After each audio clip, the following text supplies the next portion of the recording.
Thank you, Ms Bailey. I now call on Graham Day to respond to the debate. Minister, around 7 minutes, please. Thank you, President Officer.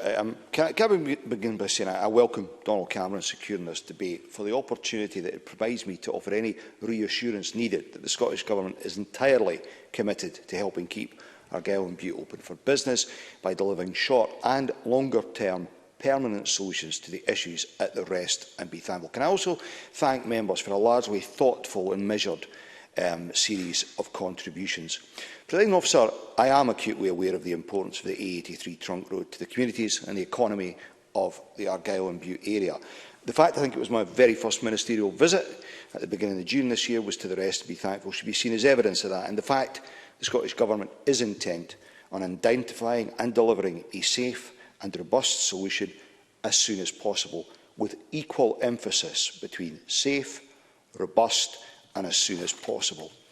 As we've heard, the Government since 2007 has invested £87 million in the maintenance of the A83 Trunk Road. That includes £15 million at the Rest and Be Thankful on landslide mitigation measures and improvements to the local Old Military Road diversion. As Mr Cameron and other members are aware, Transport Scotland has been progressing a number of projects throughout 2021, including further roadside catch pit works, drainage improvements, debris fences, along with the vital maintenance and safety schemes along the A83. Those ongoing works are helping make the A83 and the Old Military Road diversion more resilient to the effects of extreme weather landslides. And I don't think anyone is seriously suggesting that we should not have carried out that work, because that work is designed to buy us the time to deliver the medium and long-term solutions that we need.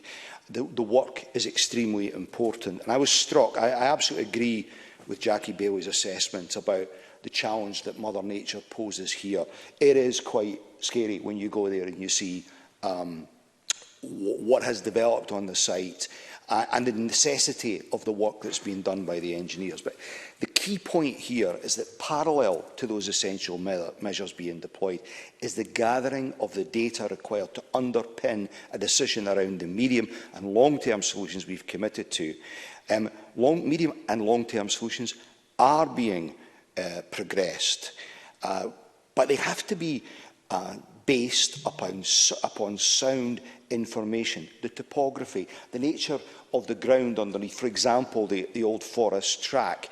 On one side of the Gwen, the existing road is built into a hillside. You don't replicate that error if that is not the right place to put the road. And this is where we are, Presiding Officer. As I said, I visited the routes. I've walked the Old Forest track. And I don't offer this as a challenge. I make it as a genuine offer to members who've contributed to this debate. I will arrange a visit for them if they want to do that, to see for themselves, and to question the engineers about the challenge that are faced on this route. Because one engineer I spoke to said, and this was not to make an excuse, that this was one of the biggest engineering challenges we'd faced in Scotland because of the nature of the location. And I say that is not to make excuses. As we've heard, Presiding Officer, in autumn of last year, 11 corridor route options were published for consultation as a long-term solution to the issues at the Rest and Be Thankful. All corridors were assessed, and in March this year, the Glen Crow corridor route was announced as the preferred route. The preferred corridor is the most cost-effective and least technically challenging of all the corridors considered, and provides the quickest scope for delivery. And I hope that answers this point about delay, unnecessary delay. Details of 5 possible route options through the preferred corridor have been announced, and an assessment of those 5 options is currently underway to determine the best of these. It's a complex project in challenging conditions, and the options do range from traditional roads and localised structural protection to full tunnel options. The timescales for the long-term safe and resilient solution to the Rest and Be Thankful as we've heard, range from 7 to 10 years, depending on what solution is chosen. Now, those timescales include for all the work to be done on this, but we are not asking people to wait 10 years. And I fully appreciate that at face value, the timescales that are being mentioned are frustrating for the community, but we will look to bring forward the programme where we can, and that in part is what gathering the data is about. It's not a data collection exercise simply for that purpose. It is to an end product, which is to tell us which of these routes is the most suitable for progressing. It's also necessary, Presiding Officer, that the correct statutory process is followed. First of all, we have to ensure that it's fair and it's transparent. All the options are looked at for the benefit of the community and local road users. But it's also important so that we avoid the risk of a legal challenge.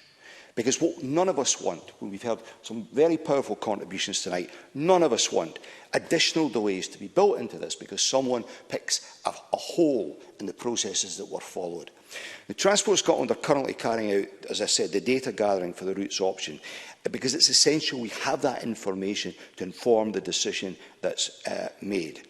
But whilst this work is ongoing, and in recognition of the urgent need to find a solution, Transport Scotland is also progressing work on the medium-term resilient route.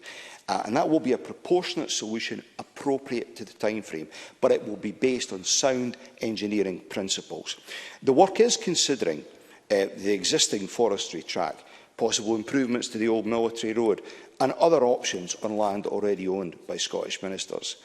However, a medium-term solution on the south-western slope along or close to the forestry track, contrary to what some might assert, is not without its challenges. There is, as things stand, little available information on the ground conditions in this area. The topography is challenging, and there is evidence of debris flow and boulder fall events. That's why it's imperative we go through the process currently being taken through to ensure that the chosen route for a medium-term solution is proportionate, robust, and above all else, safe for trunk road traffic. Now, depending on the statutory consents required, that work, there should be a finalised proposal by this time next year, and we intend to be as open as possible with interested parties as we can be. That's why in September, members of the campaign group referenced in the motion were afforded the chance to meet Transport Scotland's engineers and their consultants to walk the forestry track in Glen Crow. And that gave both parties the opportunity to discuss the issues and concerns regarding the use of that route. And I reiterate, I make that offer to members as well. I think it would benefit them to go and see it and have that opportunity on site to ask any questions that arise from what they're viewing. Last month also saw an A83 task force meeting held. Now, we've heard talk about the task force. That group encompasses a wide range of stakeholders, including MSPs, MPs, local elected members, businesses and community councils, to name a few. And let me be clear, the task force is and remains the appropriate forum for tracking and discussing progress. And the data gathering information from the medium and long-term solutions will be shared with the task force when available. The campaign group are represented at the task force, and I say to them that if they have information, or more importantly evidence, from any advisers they have which may assist the process, then they should share that at task force meetings. And in keeping with the task force being the forum for engagement between Transport Scotland and stakeholders, I have asked that any task force members who also wish to be given the opportunity to walk the forestry track and have that conversation, have such an opportunity. Transport Scotland will provide a project update at the next task force meeting, including the sharing of data from the project surveys. That's a meeting I would hope to attend, along with officials, so I can answer any questions on next steps that members of the task force might have. It is not, Mr Simpson, I have much respect for Mr Simpson, but he seems obsessed with the idea that I am at the heart of every discussion in the transport portfolio. I'm afraid that's not possible, Mr Simpson. But with regard to the nature of meetings, I've heard a number of members make a point about this.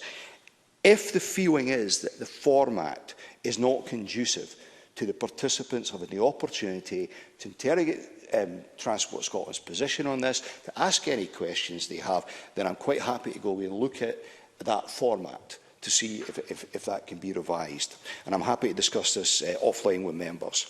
But I go back to the point I made earlier, Presiding Officer. So my apologies. Sorry, this has gone on a bit longer. My apologies.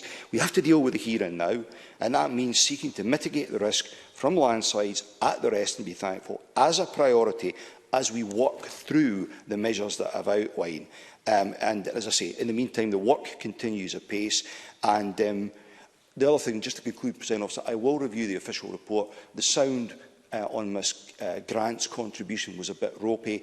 I'll look at her point about amber lights and red lights. Presiding Officer. Thank you very much indeed, Minister. That concludes this debate, and I close this meeting of Parliament.